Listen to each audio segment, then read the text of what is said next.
Good day, everyone. Hazy here, and what I'm going to show you today is a problem that I've been having with my Xtar D26 whale flashlight. It's a diving flashlight, and the light itself is very bright, the beam is very strong, and the batteries are long lasting, but the problem I'm having is with the switch on the light. This is a new switch design for this latest model, and I'm really surprised that this problem is there. You would imagine something like this would have been found in testing, but maybe they didn't test this light underwater, although being a dive flashlight. So let's go ahead and see what the problem is. So here's the Xtar light. Here's the switch, and its normal function: you press the switch and it quickly comes back. Press the switch, switches modes. If you hold the switch down for 3 seconds, the light will shut off. Now let's take a look at what happens when the switch is submerged underwater. Not even at depth, just less than an inch. You can see from the first press there were bubbles there.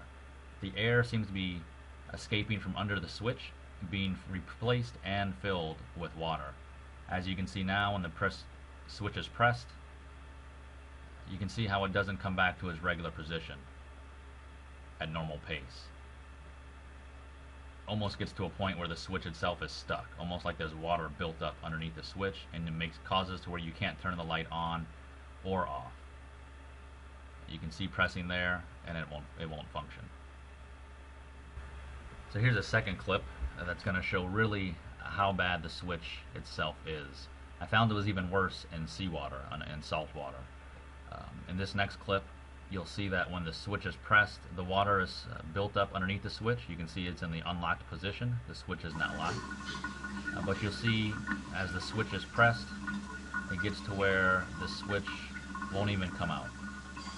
Here the switch has been pressed and it's stuck down in this position. This would cause the light to go off if it was on, not allowing you to turn the light back on. A few taps and you can see it came back on. Again, the switch is stuck. A few taps and it comes back out. The switch is stuck. Light went off.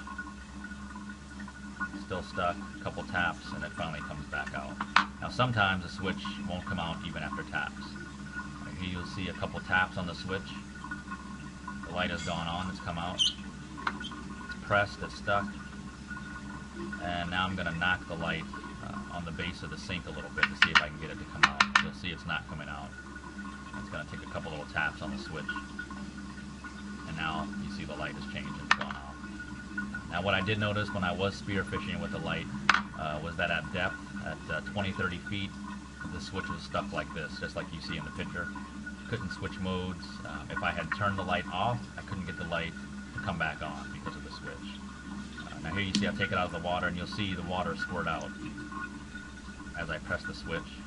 Once it kind of gets a little bit out, then you can kind of get it back going again. And you can hear in the background, you can hear the water squirting out of the switch and forward. After a few, 5 or 6 presses, it's fine. Now, there you go, you can see some of the water squirting out. Now this wouldn't be a problem if this was a flashlight that wasn't made for diving, but you can imagine you dive down 30 feet to maybe a ledge, you turn your light on, come back to the surface, turn your light off, you don't want to waste the batteries, right?